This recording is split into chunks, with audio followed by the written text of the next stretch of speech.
L'actualité dans toutes ses dimensions sur Évasion Guinée. Bonsoir et bienvenue dans cette édition. Tout de suite, le sommaire. C'est parti pour la campagne électorale pour les législatives du 24 septembre prochain.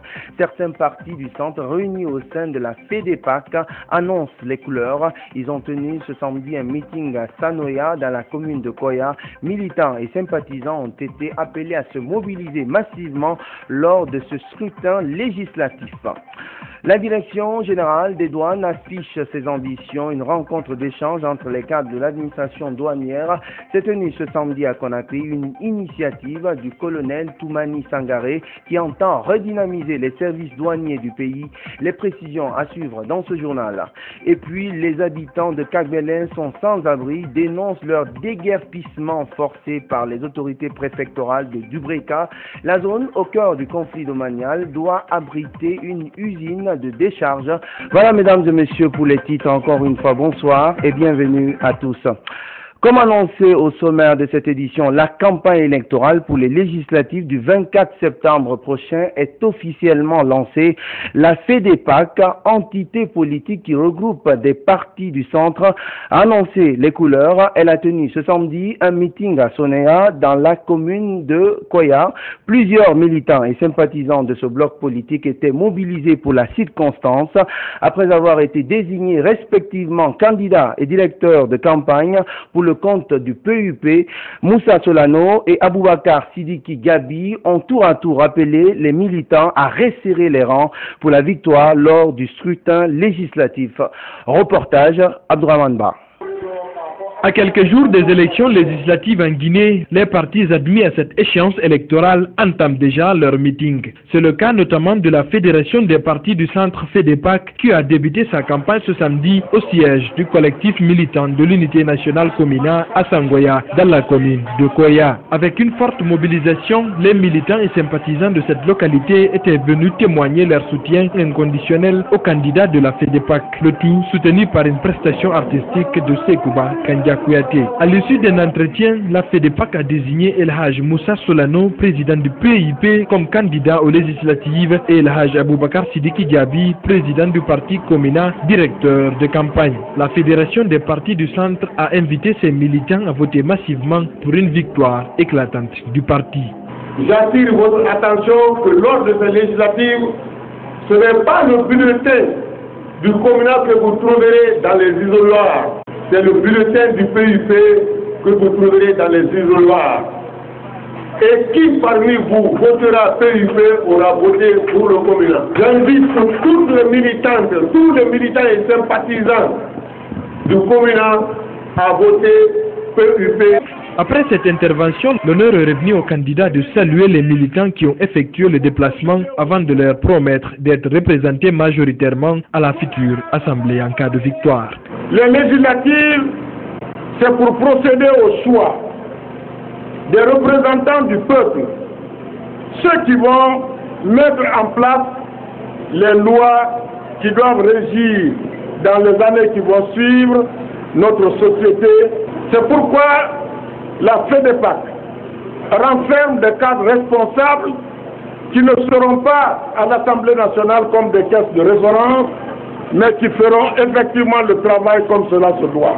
Ce meeting a été aussi l'occasion pour les différents candidats du parti à l'intérieur du pays de se présenter, mais aussi de présenter leur propre politique de campagne dans le but d'inviter plus de militants à rejoindre la FEDEPAC. On a deux stratégies, c'est de relancer nos bases. Il n'y a pas un village en Guinée où le PUP n'existe pas, mais il y a des militants qui sont restés quand même attachés aux principes du parti. Maintenant, cette FEDEPAC composée de partis jeunes, nous cherchons à les drainer avec nous pour utiliser nos anciennes méthodes qui nous amenaient à la victoire. La prestation des artistes a bouclé ce meeting qui a donné le la à la campagne électorale. Le la est donc donné pour la campagne électorale pour les législatives du 24 septembre prochain. Amener les jeunes leaders à adopter un comportement citoyen et responsable en période électorale, c'est le sens d'une session de formation qui s'est refermée ce samedi à Conakry. Elle est l'œuvre du CECOD, Centre communautaire pour le développement de l'éducation. Durant 2 jours, des jeunes leaders des communes de Matam et de Matoto ont reçu des notions de bonne conduite qu'ils doivent observer avant, pendant et après les législatives. Marie-Chela Fofana, compte rendu. Renforcer l'éducation électorale chez les jeunes leaders pour des élections législatives apaisées en Guinée, c'est le thème de cette formation qui a pris fin ce samedi. Initiée par le Centre communautaire pour le développement de l'éducation, cette formation avait pour objectif d'enseigner aux jeunes leaders les bonnes conduites à adopter avant, pendant et après les élections législatives prochaines. Nous pensons qu'avec les 2 jours d'atelier, tout ce qui a été débattu, d'abord il y aura une campagne apaisée, nous l'espérons, parce qu'on en a parlé. Et nous pensons qu'après les résultats, après la publication des résultats, les jeunes, tout le monde va accepter la vérité des urnes. C'est notre souhait, qu'il y ait moins de violence, moins de vandalisme chez nous maintenant. Durant 2 jours, 50 jeunes leaders venus des communes de Matam et de Matoto ont bénéficié des cours sur le leadership à travers plusieurs thématiques. Au cours de cette formation, nous avons eu à développer 4 thèmes. Le premier thème, il s'agissait d'identifier les thématiques se trouvant dans la bande dessinée. Le deuxième thème, ce sont les conséquences de la violence, du vandalisme lors de la campagne électorale et lors du scrutin législatif. Le troisième thème, c'est les opérations de vote. Et le quatrième thème, c'est les comportements que les citoyens doivent adopter après la proclamation des résultats pour que règne la paix et l'unité nationale dans notre pays. Des cours qui semblent bien être appréciés par ces jeunes, lesquels promettent de vulgariser les notions reçues dans leurs différentes localités. À la sortie de cette formation, je tiens à restituer fidèlement de ce que j'ai reçu comme formation à d'autres jeunes qui n'ont pas bénéficié. Qu'est-ce qu'un citoyen doit adopter comme comportement dans la vie sociale? Après les élections, tu dois avoir le sens de partage avec ton frère, le pardon, la fraternité. La fin de cette formation du CECOD intervient au moment où la campagne électorale a débuté. Une campagne que les jeunes leaders veulent apaiser pour la bonne marche du scrutin. Autre grand titre de l'actualité, je vous l'annonçais au sommaire, le directeur général des douanes a conféré ce samedi avec les cadres régionaux et préfectoraux de l'administration douanière, occasion pour colonel Toumani Sangaré de rappeler aux uns et aux autres les nouvelles orientations des douanes guinéennes. Il a aussi invité les nouveaux cadres promus à plus de performance et d'efficacité. La démarche vise à impulser une nouvelle dynamique au service des douanes. Fanta Conté. Cette réunion de concertation fait suite aux changements opérés récemment au sein de l'administration des douanes avec la nomination de nouveaux cadres. Une initiative qui s'inscrit en droite ligne de la réforme et de la modernisation de l'administration publique. La rencontre a permis au directeur général des douanes de rappeler à chacun leurs nouvelles orientations en vue de répondre aux attentes de la population. Une manière pour colonel Toumani Sangaré de remobiliser sa troupe pour beaucoup plus d'efficacité et de performance dans l'exécution des tâches. La direction générale des douanes, dans son plan d'action, a prévu des actions à mener. Et parmi ces actions, il y avait le redéploiement du personnel de commandement. Lorsque vous procédez à un changement, c'est conformément à un objectif que vous êtes fixé. Donc l'objectif que nous sommes fixés pour faire ce changement, c'est de reformer l'administration des douanes et la moderniser par rapport aux différentes missions qui lui sont confiées par l'État guinéen, notamment la mission fiscale, la mission économique et la mission de protection de la population. 50% des charges de l'État reposent sur les douanes. C'est pourquoi le directeur général n'a pas manqué de dire aux nouveaux promus leur mission régalienne, celle d'harmoniser le climat des affaires pour attirer plus d'investissements, éviter les tracasseries douanières et lutter plus efficacement contre la circulation des armes légères, la drogue et le trafic d'enfants. Nous avons exigé que ces cadres-là viennent ici à Conakry pour qu'on partage d'abord certains documents administratifs pour qu'on ait le même point de vue, notamment sur le barème transactionnel, par exemple, sur les conditions et modalités de répartition des produits des affaires contentieuses, sur le tarif que nous avons amendé, le tarif version 2012, sur le code des douanes que nous sommes en train de réviser. Et nous voulons aussi que chacun comprenne que le point de départ de son évaluation sera le point auquel il a pris service. Les recettes ne doivent pas chuter, elles doivent plutôt augmenter. Les responsables des différents services n'ont pas manqué d'énumérer leurs difficultés. Ils ont également promis de tout mettre en œuvre pour relever le défi qui s'impose aux soldats de l'économie nationale. Autre facette de l'actualité, bientôt un nouveau bureau régional du Conseil national des organisations de la société civile de Conakry. Réunis en conclave ce week-end, les structures représentatives du Conseil régional des CESE de Conakry doivent élire un nouvel exécutif. Les détails avec Mohamed Malik Diallo. Tout comme les autres régions administratives de la Guinée, le Conseil national des organisations de la société civile guinéenne renouvelle son bureau régional de Conakry. Ce week-end, le congrès régional investira les nouveaux dirigeants de cette instance. Mais avant l'Assemblée générale du 25 août, les délégations des conseils communaux, des organisations d'envergure régionale et des réseaux d'associations évoluant à Conakry se sont retrouvés pour débattre des questions liées au renforcement de la démocratie et de l'état de droit à travers une bonne gouvernance pour le développement de la Guinée. Au niveau des communes, le problème ne se pose pas. Les 5 communes sont représentées régulièrement sans problème. Aujourd'hui, nous avons besoin d'aller au Congrès national.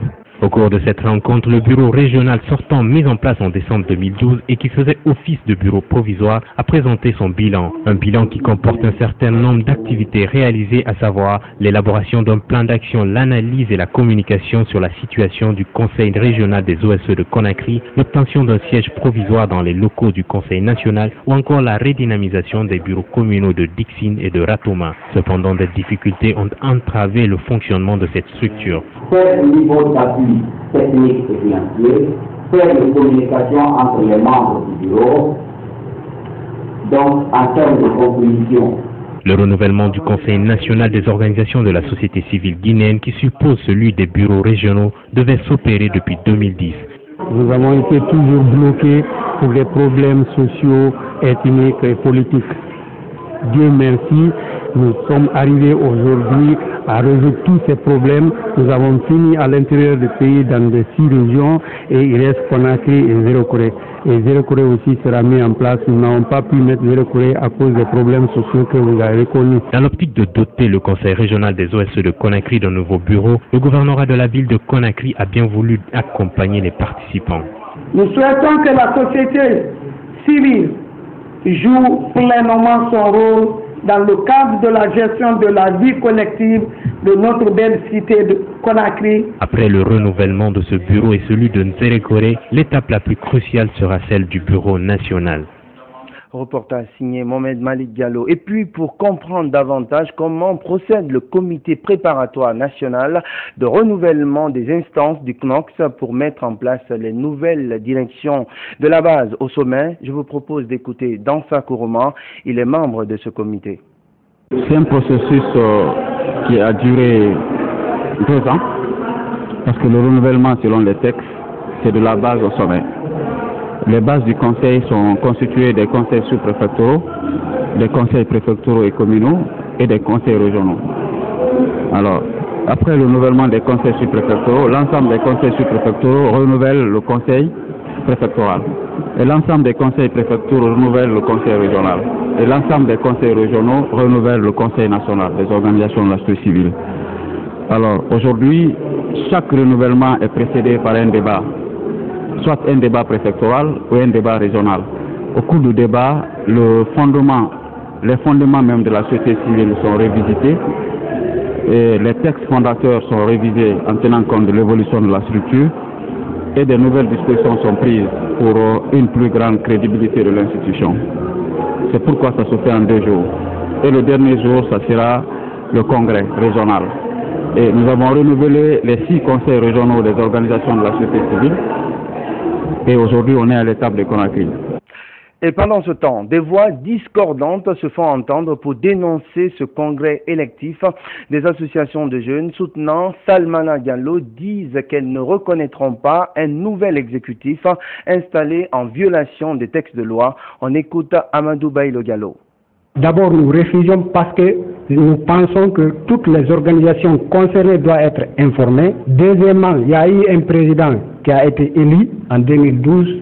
Son mandat encore n'a pas été expiré. Il n'a pas fait une faute pour vraiment lui remplacer. Ils veulent le remplacer, c'est parce que tout simplement il a dénoncé ce qui se passe au CNOX, comme quoi comme le détournement qui ont eu lieu tout récemment, le 2,7 milliards qui a été détourné par 3 personnes, qu'est-ce que vous réclamez? Bon, nous réclamons à ce que s'ils veulent organiser un congrès, qu'ils se conforment au statut et règlement intérieur du CNOS. Propos recueillis par Mamadi Kamsoko. Autre registre de l'actualité, conflit domanial à Kagbelin, secteur Grand Moulin, où certains habitants ont été déguerpis après la démolition de leurs bâtiments par les autorités préfectorales de Dubreka. Ils dénoncent la mainmise de certains commis de l'État sur les lieux. Une usine de décharge doit y être érigée. Les déguerpis désemparés ne savent plus à quel sein se vouer. Mfali Gilavogui les a rencontrés pour nous. Voici son reportage. C'est une opération de déguerpissement qui a donné lieu à une chienlit à Kagbelin Grand Moulin dans la préfecture de Dubreka. Depuis 2 mois, les habitants de ce quartier dorment à la Belle Étoile. Et pour cause, ils ont été déguerpis, leurs bâtiments raclés par les autorités qui veulent construire une usine de décharge sur leur parcelle. On a vu un soir un ordre d'exécuteurs s'acharner sur nos réalisations ici. Ils sont venus, ils ont tout détruit. Sans préavis, sans information, rien, comme si on n'était pas dans un état de droit. Depuis la démolition de leur bâtiment le 7 juin dernier, les victimes sont sans abri. Cependant, elles soutiennent avoir occupé le site légalement. Nous dormons dans des maisons inachevées. Nous n'avons pas le choix. Moi, j'ai été délogée, ma maison cassée. Je me suis réfugiée chez les voisins. En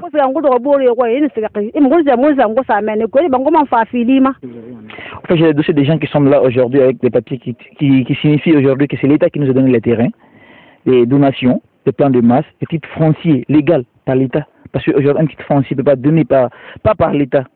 Aucune personne pas par l'État.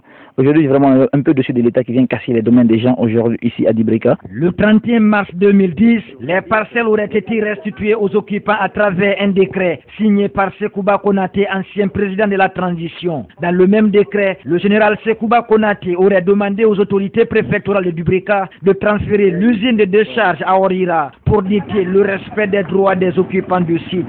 Nous avons plusieurs dossiers ici qui font foi, qui sont signés par les représentants légaux de l'État.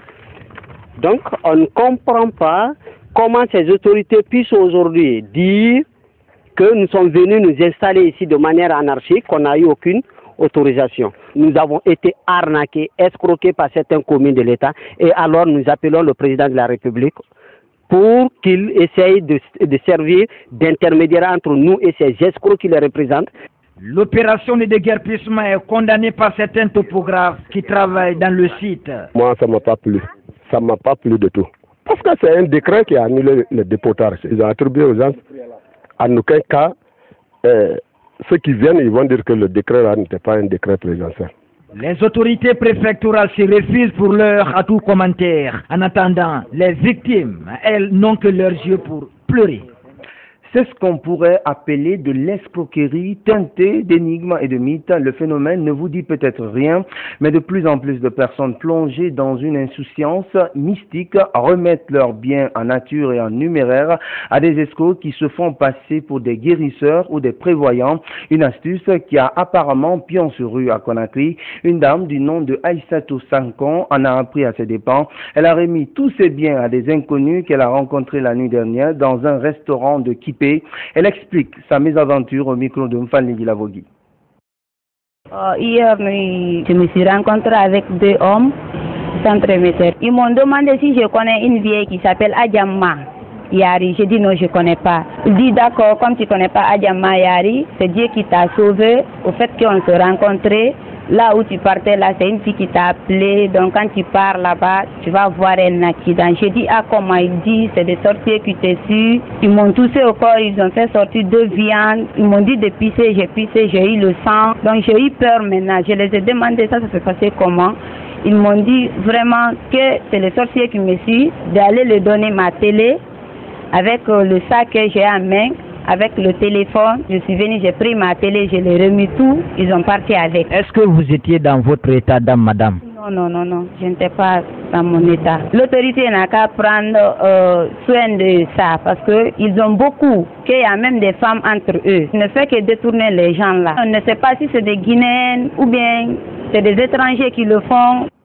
Aïssatou Sankou et non Aïssatou Sankon, comme annoncé plus tôt, victime d'une escroquerie hors du commun.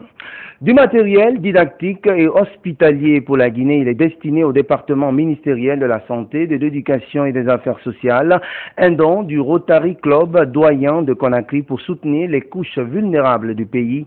La cérémonie de remise s'est déroulée ce samedi à Conakry en présence des représentants des départements bénéficiaires, compte rendu Mamadi Kamsoko. Les principaux bénéficiaires de ce lot de matériel didactique et hospitalier sont les départements de la santé, des affaires sociales et de l'éducation, un don du Rotary Club doyen de Conakry pour faire face aux couches vulnérables du pays. Notre motivation, c'est pour servir et aider les enfants les plus démunis dans notre pays. C'est une mission qui nous tient à cœur et que nous ferons le grand maximum d'accomplir au fur et à mesure des moyens que nous allons réunir.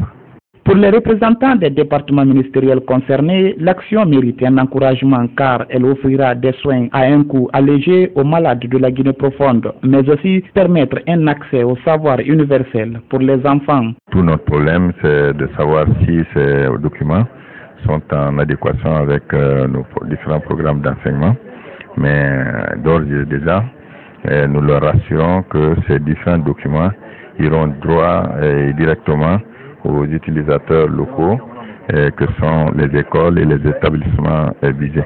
Ce dont il vient encore en appui à tout ce que nous faisons comme effort en matière d'éducation par rapport aux personnes vulnérables. Et vraiment, il vient à bon escient et nous en ferons un très bon usage. C'est pas la première fois que le Rotary fait un don au ministère de la Santé. Le Rotary Club est très actif, c'est un bon partenaire du ministère de la Santé.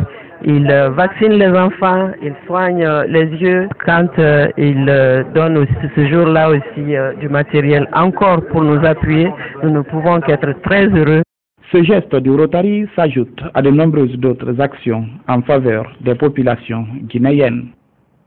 Autre fait marquant de l'actualité, la société minière Rusal Guinée a fêté ce samedi au stade CBK de Simbayagar la journée du métallurgiste. Plusieurs compétitions sportives ont meublé cette cérémonie festive. Elle a réuni, outre les cadres de Rusal, plusieurs travailleurs de la société. Cette manifestation sportive intervient en prélude de l'organisation des prochains Jeux olympiques d'hiver qui se dérouleront en 2014 à Sochi, en Russie. Reportage Magnan Kondé. Il s'agit de la troisième célébration consécutive de la journée des métallurgistes organisée par la société Rusal. Cette journée a réuni plusieurs travailleurs de la compagnie minière, notamment ceux de Débélé, Simbaya et du port minier. Une manière pour la société de renforcer la cohésion sociale et l'unité entre ses travailleurs. Pendant ces 3 années et à l'occasion de différentes fêtes sportives, nous avons réuni ici dans ce même stade des directeurs, des chefs de subdivision, des chefs de département, des chefs de service, des chefs de section et des jeunes travailleurs sportifs pour pratiquer le sport dans l'esprit des Jeux olympiques initiés par la compagnie Rusal, pour permettre à Rusal d'atteindre ses objectifs et pour leur propre épanouissement. La fête de métallurgistes a été marquée par une compétition qui pourrait s'apparenter aux Jeux olympiques. Chaque compagnie de la société a été représentée par une équipe de joueurs. Des équipes qui ont compéti dans les jeux comme le volleyball, le football, le damier et même des défilés. Selon le directeur exécutif de Rusal, la société a fait plusieurs réalisations depuis son installation en Guinée, cela malgré la crise financière qui secoue le monde. Depuis sa présence en Guinée, notre compagnie a réalisé des dizaines de projets sociaux liés au développement et au soutien du sport. Au début de cette année, Rusal a inauguré un complexe sportif à la cité de Débélé dans la préfecture de Kindia. Selon la reconnaissance des habitants de la cité de Débélé, un tel objectif d'un tel niveau n'avait pas existé. Cette journée a aussi été l'occasion pour la société de récompenser ses meilleurs travailleurs à travers des diplômes. Certains récipiendaires se réjouissent de ce geste. un sentiment de satisfaction totale et surtout de convivialité à travers ce prix que j'ai obtenu et à travers cette fête que Roussal a organisée pour les travailleurs et leurs enfants. Le diplôme d'honneur, ça veut dire beaucoup de choses. Si ce n'est pas par rapport à un travail, un exploit par rapport à son travail, je suis très heureuse d'avoir gagné ce diplôme d'honneur aujourd'hui. À la suite de ces compétitions, ces travailleurs recevront les certificats de participation à l'équipe olympique de Roussal. Au moins une personne par ville ira aux Jeux olympiques à Sochi en 2014. Les Jeux d'hiver en Russie en 2014. Au Liban, au lendemain du double attentat, les funérailles des dizaines de victimes se sont déroulées au plus vite. Le pays vit officiellement un deuil national. Le bilan livré par les autorités fait état de 45 morts. Quelques 280 blessés sont par ailleurs encore hospitalisés. Suivez. Des corps portés à bout de bras et escortés par une foule exaltée. Tripoli enterre ses morts au son des tirs d'armes automatiques, comme le veut la tradition libanaise. Vendredi, un double attentat a visé 2 mosquées sunnites. Bilan, 45 morts et plusieurs centaines de blessés. Carcasses de voitures calcinées, vitres soufflées, les sites des attaques dévastés témoignent de la puissance des explosions. Ce samedi, la tension reste vive dans la grande ville du nord du Liban. Les commerçants ont pour la plupart décidé de laisser leurs rideaux baissés. Se déployer dans toute la ville et multiplient les patrouilles, un gage de sécurité pour certains. On soutient l'armée libanaise et on devrait tous être avec elle. L'armée est considérée comme une soupape de sécurité dans ce pays qui, sans elle, n'aurait pas d'État. L'attentat de vendredi est le plus sanglant qu'ait connu le Liban depuis la fin de la guerre civile en 1990. Il fait craindre un retour aux heures les plus sombres de l'histoire du pays, mais le pouvoir se veut tout de même rassurant. La situation sécuritaire du Liban est affectée par la situation en Syrie et dans la région, comme en Égypte, en Libye, en Tunisie et dans tous les pays arabes.